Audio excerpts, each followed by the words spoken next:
Donc, bonjour à tous. Donc, comme vous l'a indiqué Thierry, en fait, il a donné les résultats de l'étude, donc c'est très bien. Mais je vais vous présenter donc aujourd'hui les résultats d'une enquête de mortalité rétrospective réalisée au mois de novembre 2017 parmi la population des Rohingyas réfugiés au Bangladesh, ainsi que les résultats de la surveillance communautaire mise en place suite à cette enquête. Donc, comme vous le savez très certainement, dernier événement d'une longue histoire pour la population des Rohingyas, le 25 août de l'année dernière, les forces armées du Myanmar ont lancé ou intensifié une vaste opération militaire dans le nord de l'État du Rakhine, situé à l'est du pays, à la frontière du Bangladesh, à la suite d'attaques ciblées sur des postes de police par l'Arakan Rohingya Salvation Army, donc groupe de Rohingyas en lutte pour la reconnaissance des droits des Rohingyas. Donc, cette opération militaire a entraîné un déplacement massif de la population de l'autre côté de la frontière, dans le district de Cox's Bazar au Bangladesh, donc c'est la zone entourée sur la carte. Et ce district, c'est cette petite bande de terre longue de 40 km. Au moment de l'enquête, on estimait environ 626 000 Rohingyas, que 626 000 Rohingyas avaient donc traversé au Bangladesh. Donc, afin de répondre aux besoins de santé de cette population, MSF Paris a ouvert entre fin septembre et fin octobre 3 cliniques ambulatoires et un hôpital dans le sud de ce qui est appelé aujourd'hui le méga-camp, dans la zone entourée en rouge donc, sur la carte et qui couvre au moment de l'enquête 2 camps, en fait, Tasni Markola et Baloukali 2, aujourd'hui joints entre eux, et une population d'environ 120 000 personnes. Donc, d'autres enquêtes de mortalité rétrospective ont été réalisées à la même période pour un autre centre opérationnel dans la partie nord du méga-camp, ce qui a permis de mettre les données en commun suite à ces enquêtes. Nous avons néanmoins choisi de vous présenter les résultats sur cette zone spécifique, car c'est sur cette zone où nous avons mis en place la surveillance prospective, ce qui nous permet de voir également l'évolution de la mortalité dans les semaines qui ont suivi l'enquête, une fois la population à peu près stabilisée et installée. Donc, afin d'obtenir une référence et l'historique de la mortalité dans cette population, nous avons organisé une enquête de mortalité rétrospective utilisant un échantillon systématique des ménages dans les 2 camps.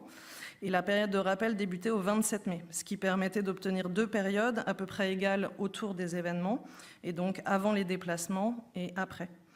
Donc la liste des membres de la famille, les arrivées, les départs, les naissances et les décès pendant la période de rappel étaient enregistrées, ainsi que les dates correspondantes. Et les dates d'arrivée dans le camp pour la famille étaient également enregistrées.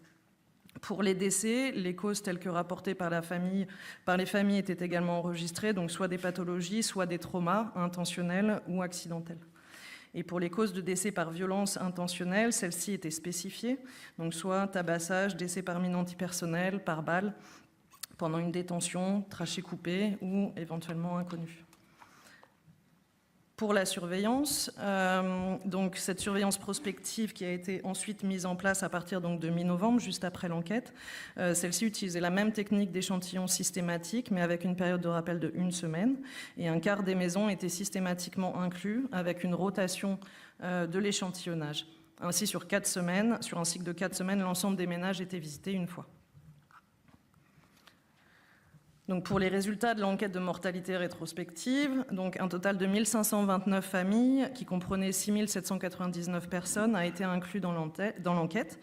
Et les enfants de moins de 5 ans représentaient 19,4% de la population et le ratio homme-femme était de 0,9. Par extrapolation, par rapport au nombre de familles, les camps enregistraient une population en fait d'environ 135 980 personnes. Donc le graphique ici représente le nombre de personnes arrivées dans le camp, dans notre échantillon, et par semaine, entre le début de la période de rappel, donc fin mai, et l'enquête début novembre. Et on observe qu'une majorité des familles est arrivée dans les camps dans la première quinzaine de septembre. Donc en termes de mortalité, avant les événements, le taux brut de mortalité parmi la population arrivée au Bangladesh était compris entre 0,4 et 0,8 décès par 10 000 personnes et par jour, et entre 0,2 et 1,1 chez les enfants de moins de 5 ans.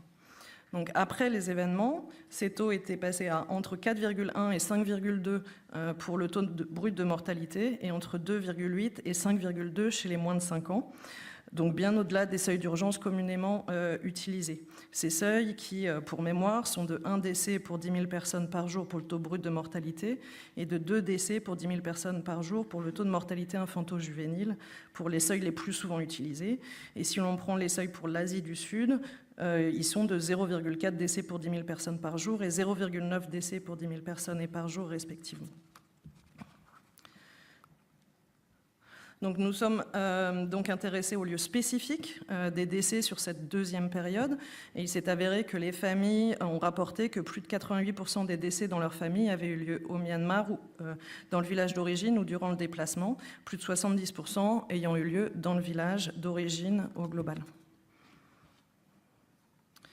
Donc ce graphique représente, lui, le nombre de décès rapportés dans notre échantillon par semaine, une fois encore entre le début de la période de rappel et l'enquête. Et nous avons donc observé qu'une très grande partie des décès a été rapportée pour la période entre le 25 août et le 8 septembre. Nous avons donc réestimé la mortalité spécifique, cette fois pour ce mois ayant suivi les événements. Et sur cette période, le taux brut de mortalité était estimé entre 8,9 et 11,6 décès par 10 000 personnes par jour, soit près de 10 fois les seuils d'urgence ou même la mortalité enregistrée avant les événements du 25 août et les déplacements. À noter que ces taux étaient beaucoup plus élevés chez les hommes, entre 12 et 16,5, ces hommes qui sont souvent les premières victimes lors d'épisodes violents. De manière plus surprenante lors de violences, les enfants de moins de 5 ans ont également été extrêmement touchés, avec un taux de mortalité compris entre 5,2 et 10,6 décès par 10 000 personnes et par jour dans cette population spécifique. Donc si on traduit cette mortalité en pourcentage, qui parlera peut-être plus facilement à certains, c'est entre 2,6 et 3,4% de cette population qui aurait péri durant cette période, et entre 1,5 et 3,1% des enfants de moins de 5 ans.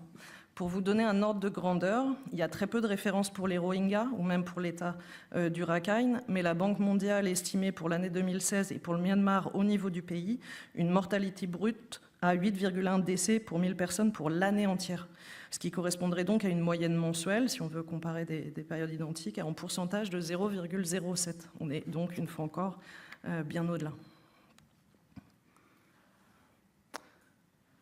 Si la technique pouvait nous aider.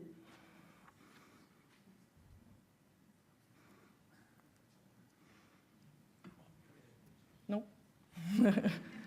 Non.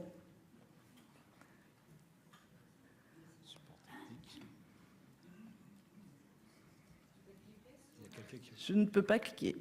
Ah, voilà. C'est bon.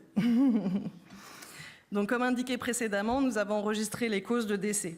Et sur cette même période, le mois donc, qui a suivi les événements, 85% de ces décès que les familles ont rapportés étaient dus à des violences intentionnelles. C'était près de 77% chez les enfants de moins de 5 ans. Donc en termes de type de violence, si des décès par mine interpersonnelle ou tabassage ont été rapportés, plus de la moitié des décès par violence étaient des décès par balle, et ceux également chez les enfants de moins de 5 ans. Donc sur une note un peu plus optimiste pour cette population, comme je vous le disais, suite à l'enquête, un système prospectif de surveillance de la mortalité a été déployé dans le camp et l'on note entre mi-novembre et fin décembre un net déclin de la mortalité pour atteindre des chiffres en fait très bas, ce qui est toujours le cas aujourd'hui, et très en deçà donc, des seuils d'urgence généraux ou d'Asie du Sud, si on prend ceux d'Asie du Sud, malgré des conditions de vie dans les camps précaires. Donc en conclusion, l'enquête était représentative pour environ 22% des nouveaux arrivés au Bangladesh. Comme je vous le disais au début de cette présentation, des enquêtes similaires ont été menées à la même période par une autre section MSF sur la partie nord du mégacamp et ont trouvé des résultats similaires ou plus ou moins similaires. Et ces différentes enquêtes mises en commun couvraient donc plus de 450 000 nouveaux arrivants sur les 626 000. Et donc si certains éléments que vous avez sûrement lus dans la presse ou des témoignages avaient été relayés par des journalistes, des rapports d'associations pour les droits de l'homme, dont un rapport d'Amnesty International publié en octobre, laissait indiquer une réponse militaire d'une extrême violence et indiscriminée parmi les civils rohingyas. Ces données ont objectivé de manière chiffrée, enfin, en tout cas partiellement, l'ampleur et la nature des violences perpétrées contre la population des Rohingyas au Myanmar ou pendant leur fuite. Donc malgré tout, ces estimations sont on pense plausiblement et vraisemblablement sous-estimés, car ne concernent que ceux dont au moins un membre de la famille est arrivé côté Bangladesh. Nous ne savons évidemment rien des familles qui auraient pu être entièrement tuées ou qui n'ont pas pu traverser. Néanmoins, et sur la base des chiffres des enquêtes, il a semblé évident à MSF à ce moment-là de la nécessité de communiquer et de contribuer aux témoignages et dénonciations de ce qui se passait. Dans les camps côté Bangladesh, donc ce qu'on disait juste avant, donc la mortalité chute et reste très basse depuis l'installation dans le camp, et ce, une fois encore, malgré les conditions de vie actuelles et les différentes épidémies qui ont déjà eu lieu depuis, donc la rougeole, la diphtérie. Le risque épidémique reste présent, ainsi que le risque cyclonique, d'éboulement de terrain et d'inondation avec la mousson qui commence. Et la mission, à travers son projet, bien sûr, et à travers le système de surveillance dans la communauté et dans les structures de santé, reste très attentif à une possible détérioration sanitaire. Donc, je vous remercie tous, et particulièrement donc, Emmanuel Grelletti, Grégoire Falk, qui ont fait l'enquête au Bangladesh, et Anaïs Broban pour la mise en place de la surveillance. Merci à tous.